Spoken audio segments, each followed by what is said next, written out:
Hello, and welcome to the Playing Your Business podcast. I'm your host, Steve Reese, and today we're going to be looking at the wonderful world of board games and how to get a board game even to market. I'm going a bit old school today because all the technology is letting me down, so I'm having to go off printed notes, so excuse me looking down, but basically I'm going to take you through how to get a board game to market, what's involved, and all that fun stuff. Just a couple of messages before we get onto that though. So firstly, I do have a free LinkedIn newsletter. If you type into LinkedIn Toy Industry Journal newsletter or Steve Reese Toys, you'll probably find that newsletter. We've got about 40 editions of that out right now. There's more than 5,700 people subscribed to that newsletter from across the world of toys and games. So it kind of seemed crazy if you're interested in these topics of toys and games to not subscribe to that. Also, if you go to toyindustryjournal.com, you can sign up for our free e-newsletter. And that's been going out for like more than a decade. And probably like most Fridays, maybe like 2/3 of Fridays of the year, I send out an update with just some analysis and insights on what's happening in the business of toys and games. Also, just quickly before we get into the main topic today, a quick plug for our consultancy business services. So if you want to just have a call with me to talk about your business, you can do that. I have a video consultancy service. You can check out more details at kidsbrandinsight.com/services. You can ask me about your product concept. You can ask me about how you get to market. You can ask me about manufacturing, whatever you want to know about the world of toys and games. I will try my best to help you. I've done hundreds of those calls now. So from my perspective, I feel like the value is getting better and better for people because I kind of anticipated the questions people are going to ask a lot now. But anyway, you did not tune into this in order for me to witter on about those kind of things. So let's crack on. Board games. You invented a game and now what? Right. So over the years, I think I've probably met 1,000 plus people who've created a game in various different styles and guises and whatever else. I've actually been an inventor myself at some points in time. At some points in time, I was mildly successful, and other times I was wildly unsuccessful in doing that. But that's basically the path you tread if you go into that whole area. I think the best thing about the board games business is basically that the barriers to entry are so low. So like you can come up with an idea for a game, you can test it out with your friends and family, you can get someone to do some artwork for you, you can do it yourself, and then you can get a factory to run you a comparatively low quantity run, and then you're in business. Basically, you've just got to sell them. And that's good because it means it's easy to get into and compare with a lot of industries. It's not that expensive, but the challenge is therefore that there's a lot of competition. So really the difficulty is to have something a bit different and unique and compelling when there's so many products out there. So look, let's just be clear on this one point. I always remember an old boss of mine saying when I did a board game startup, nobody is waiting for another board games company. Nobody needs another board games company. There are many, many of them out there. There's far too many games for most retailers and distributors or consumers to buy. So like you really are trying to muscle into quite a crowded space. So don't go into this as a business venture. This is my first bit of advice for you. If you're easily discouraged, you've got to be ready to face the apathy, just the sheer apathy and lack of feedback or interest you're going to get from people. Right? So you might think it's amazing you've invented this game. You might think the game's amazing, but these companies are seeing hundreds of people who have similarly amazing things apparently, and like a lot of the time it's just another product. I've been that person myself in games companies. One of the companies I work for, we review 2,000 games concepts a year, and probably launched like half a dozen of those. So like it's just another concept, and if you don't get a particular game, it doesn't really matter because the next one along will probably be equally good. That's how you see it when you're on the other side of this. So anyway, I've just broken this down to a few key steps. So I think the first place to start, and once you accept this is not an easy road, is you've got to validate the game concept. What does that mean? Like, number one out of this entire thing is if you want to be successful in the world of games, you've got to play test your games to the point whereby you're certain that they're compelling for all different kinds of people and all different kinds of audiences. If you played it with your family only, honestly speaking, it's not enough. And what will happen is you'll eventually end up in front of maybe a board games company who you're trying to license your game to, and they will play test it with more people and they'll tell you what you've failed to find out. So you've wasted their time and yours. And it means next time you go back to them, they're going to be much less keen to look at your products because you've clearly not done your homework. I always remember there's a very famous game called The Settlers of Catan, which has sold something like 40 million units at this stage. I actually turned down distribution of it at one point in time for various reasons, but we don't need to go into that here. There were good reasons, but still, I think it's a good claim to fame for me that I turned down the one of the most successful board games of all time. Anyway, I remember reading that the creator of that game would get his family to play it, and they'd kind of be reading books under the table because they basically found it boring and not compelling. And over time, he fixed all the things that were not compelling until they weren't any longer distracted and they were actually engaged in the gameplay. And that's when he knew he'd got the mechanism right, and that's when he went out, and obviously the rest is history. So you have to play test your game, and don't take this lightly. Oh yeah, I did it a couple of times. Like, go and play test it to death until you literally can't even look at it anymore. And aside from anything else, you will become so adept at explaining the instructions quickly just for your own sanity that when you come to actually try and sell it, it'll be a lot easier. But basically, think of this is a funny analogy, but like think of a game like a virus, right? So a virus spreads because one person gives it to another. In effect, that's how board games tend to build. If you play a game that's really good, you tell your friends and family, they go and tell other people, they share it with their friends and other family members, and lo and behold, the game grows. So that's all driven by the gameplay itself. Obviously, then it's not just testing it, but then it's the tweaks that you have to make, right? So, like, validate the actual premise of the game itself. That's the first thing to do. The second thing is to consider intellectual property. Now, I am not a lawyer. In my corporate days, I was probably the person who caused the lawyers the most stress by, sometimes finding, all the slowness of legality frustrating. But basically, you need to go and investigate the ways that you can protect your game. So things like trademarks, copyrights, and patents potentially. Do you need to consult an IP lawyer? Maybe. Like, I'm not a lawyer, so I can't advise you whether you need to see a lawyer or not. Most people in this world of toys and games don't go and seek IP lawyer advice just if they've created a game. But you might want to look at trademarks. I think one of the other issues is you do find if you're sharing this out there before you've actually got a finished product ready to sell, there are companies out there who have a bit of a track record for, like, shall we say, borrowing game ideas. I'm not going to name any names because I don't want to end up in court with any of these people. But there are some of those companies out there. So if you are taking your game to go and try and sell it to a company so they can bring it to market, license deal basically where they pay you a royalty payment back. I think you need to think about that quite carefully, and you need to ask around who the people you can trust to share your ideas with. Then obviously you kind of need a more professional prototype. So when it comes to selling, like when you go to the trade shows or when you go and talk to retailers in their offices, they see things at varying different levels of completeness, but retailers are not very good at thinking laterally, so you don't want to give them any surprises. So the more finished the thing you take in to see them is, the better. And then if they tell you, I don't like that colour of that box, and you say, well, if I change the colour of the box, will you buy it? And they say yes, well, change the colour of the bloody box, unless you don't sell it to them. But like, the more finished that can be, the better. And that's so easy nowadays. There's all kinds of websites and tools which will help you to do that. Just another quick tip there when it comes to that process, by the way. Obviously, you have to create the prototype and then you have to demonstrate the gameplay. Always make sure the buyer wins or like has a fulfilling experience. I literally could tell you it's more or less 100% that when I've tested a game and the buyer has won versus lost, like the ones that bought had nearly all won. So I know it's pathetic, but like that's how it works. So make sure the buyer wins, for God's sake.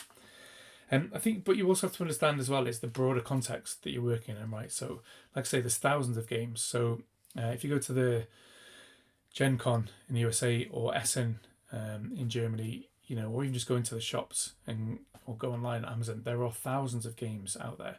So you have to understand something about what's going on, the dynamics, the trends, the competitors, the price points. Like, the more naive you are in that regard, the less likely it is you're going to manage to commercialize your game. And kind of like the reasons to buy. Like, there's some generic standard reasons why people buy board games. Social facilitation, to bring the family together. Trying to spend time with family you don't get on with very well at Christmas. and needing something to, stop great auntie whoever having a fight with your cousin, all that kind of stuff. But they're generic. That may apply to every game. What's specific about yours? What's specific about the theme, the trend, the gameplay that's actually going to make it different? And then, so the next point is then you need to think about the business model or the distribution strategy, right? So I already mentioned licensing. So the sort of if you think of it this way, think of it like the most hands-on and the least hands-on. The least hands-on is to go and license your game to another company, to let them make it, to let them manufacture it, to let them do the legal protections potentially, and all that's a bit debatable, and to let them deal with all the frankly pain in the ass buyers, and the whole process of that, which I can't really do justice to in the time I've got on this podcast. But just to deliver a product to a retailer, like there's a compliance manual like this, and if you don't comply, they will fine you or reject the product. So it's just a painful process. So normally, if you do not have any idea how the world of commerce works, you want to be more at the hands-off end, right? It's not easy because like these guys who are looking at products to license look at a lot of them, and so you may or may not place your product, and it feels frustrating. You feel like I'm just going to take all ownership of this and try and sell it myself. But you just open up the next round of the next level of problems. And okay, you get more control over how it's presented to a buyer, but you've still then got to deal with that really awkward, very demanding buyer and their like highly bureaucratic organization that they work for. So just because it's difficult here, it doesn't mean it's not difficult here. So I always say, if you've never done it before, start here, and then you will learn so much more about the market and about how it works by just talking to the people who you present to. But then as you move along, you go from like licensing to basically selling via distributors. Now you could have a global distributor who buys finished product from you, and then they distribute it into all the different countries around the world. It could be a regional one, so one for North America, one for Europe, etc., or it could be country by country. Probably more common, really. I mean, North America you might do as one deal, but Europe is quite fragmented, and you find there's not that many companies who are strong in all of the different areas and countries of Europe. When I used to sign deals for European territories, I think we were on about 45 countries, states, principalities, whatever. So you may want to think about that. Obviously, you have all your eggs in one basket with a global distributor, but any global distributor can probably do huge volume. On the flip side, you won't get that much focus from them because they're huge. A local distributor can do a great job in that market, but if you've got to manage 30 or 40 or 50 distributor relationships, it's quite a lot of work. Probably in some sense you're diluting the risk though. So there's a kind of a conversation there. But then getting further onto hands-on, it's like the distributor will buy product from you, and then it's their product. They own that. They might not own the underlying intellectual property. In fact, they really shouldn't do if you've done your agreements properly. But then like it's their stock, they own it. And so if the retailer doesn't buy it, or if there's any problems, it's their issue.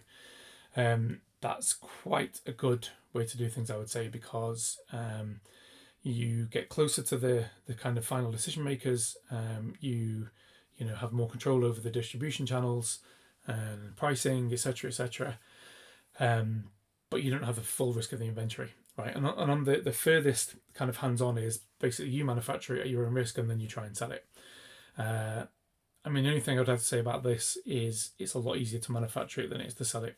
Speaking as someone who's had a garage full of products that were basically unsaleable before. It's not for the light-hearted. And some people are just that kind of business person where they are only ever going to be happy by being the person doing the deals. So obviously you have to take that into account. And I guess the final part of the distribution piece is e-commerce. So in effect, I have quite a few clients who come to me having been successful on Amazon platforms and other e-commerce platforms around the world. And they will say to me, hey, Steve, we've got distribution on these Amazon platforms and it's been successful, but now we need to diversify the risk, help us get into the more traditional channels, right? So that's a fairly standard consultancy project for me. The thing is with that, though, the whole Amazon thing, it's a totally different world, so whereas selling to retailers or distributors is kind of like old school business still. You meet people, you go face to face, you go out for dinner with them, you try and build trust, and then eventually they might choose to buy from you. And if you supply, and you don't let them down, and they're happy, then maybe they'll reorder from you, and then you start to build a long-term relationship from that. Amazon is basically just playing an algorithm. Like if you do get to talk to any real people, That will be the rarity. Most of the time you're fighting with the algorithm. So you really need to have the structure, the people, and the understanding to make that work. I think I would say that's also not for the light-hearted, although it looks easy. And then I guess if you wanted to take a step back before any of those stages, obviously is the funding of the development itself. Now to make a gameplay, you shouldn't really need to invest any money because it's just your idea and you can make something out of cardboard or even, like make 3D cardboard if it's going to be a plastic item or whatever. But then the question is, how do you actually fund the first production? So like obviously crowdfunding is a thing nowadays, Kickstarter and Indiegogo. Again, I've spoken to a lot of people who've done that. I've worked with some of those companies. It's a good way to get some form of financial validation and to justify the first manufacturing run. What it's not though is light on work. Like the platform will drive you to do a lot of work. It is like a campaign launch. It's a big thing to do one of those campaigns, and the fulfillment, frankly, from what I can work out, is quite painful because you might have people buying from all around the world. There can be issues with customs, payments, etc., etc. But that can give you a way of fast forwarding. And some of the biggest games in the market today started that way. So going back in time, Cards Against Humanity or Exploding Kittens were some of the first big hits that came from that kind of path, and now are really, really successful games that are set to be perennials in the games market. After that whole part of the process, I guess you've got the manufacturing and production. Now, one of the things that I find with creators is the sense of priority is often off because they don't really obviously understand all the dynamics of the market. The aesthetics and the product design and product creation are really important, but basically selling is much more important than anything else, right? So if you're agonizing over, I don't know how to find a factory, or I haven't quite decided on how the product packaging should look, or I want to tweak this, I want to tweak that, you're probably worrying about the wrong things. What you have to do first and foremost is work out how you're going to sell it, because otherwise there's no business. And if you just want to make art, that's absolutely fine. If you want to make art and do a run of 50 games and share them with your friends and family, perfect. But then you probably wouldn't be watching this podcast, because that's not what I do. I help people to sell. And part of that is the quality of the product, but more than anything, it's about the distribution methods. So believe me when I say manufacturing and production are really critical, but they are very low difficulty parts of your process, right? So if you're working with cardboard, it's very, very straightforward. It's all printed items. Literally, you get a file from your factory with the dimensions they need and the what's called a tolerance. So basically, how far the print can be away based on how precise their machines are to actually print it. But it's relatively straightforward. And if you have good art people who have experience in this world, they will be able to sail all the way through that. So I wouldn't stress too much about that. There's loads of factories out there. If you're making games, there's factories in a lot of your local markets, whatever country you're in. You can go to Asia. I represent some factories in China and India. You can always just send me a message and I'll help you if I can. But it's really not that complicated.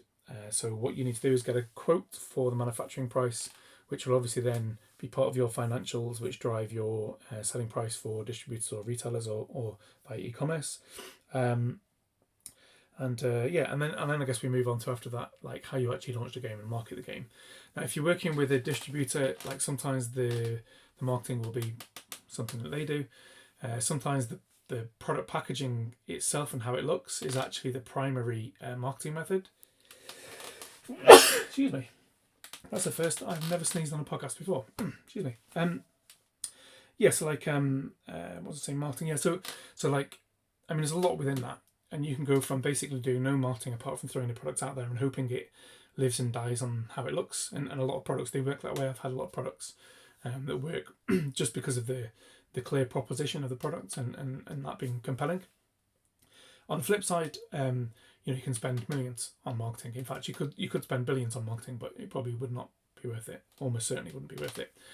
There's probably a base level though of kind of getting some influencers, trying to get some positive feedback, and online word of mouth about your game is probably a good thing.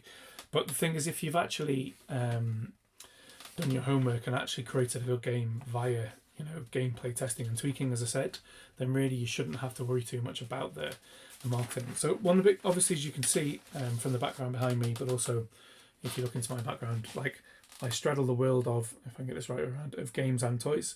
I've done a lot of stuff on games. I've done a lot of stuff on toys. I like them both. But the big difference between a toy and a game is that a game is a social experience which spreads by word of mouth and people experiencing the experience, whereas a toy is much more of a one-off product. Games can stay in the market for years. Toys normally don't. They've got to be something special not to.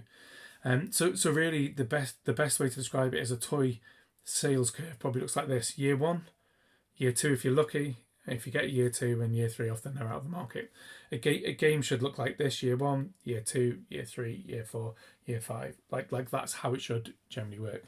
So in a sense, the best marketing is actually just to make a great game and then to get it in the hands of enough people to then start to drive that kind of organic incremental viral effect. And then so I guess this is probably the most annoying part of this podcast. Which is when I tell you, having gone through all that, the only way to ensure that you're going to succeed is to go again, to do the whole process again. So if you only launch one game, like the odds are very much against you. And there are people out there who have only launched one game. I've met some of these people. They have very nice houses and very big cars. The people behind like some of the biggest hit games brands on the market, some of which are sat here behind me. But that's very much a rarity. And the reality is there's not many people who can earn a living from one game. So therefore, you're basically, by entering this whole world of games as a business, you are effectively committing to making multiple games and launching multiple games over an extended period of time.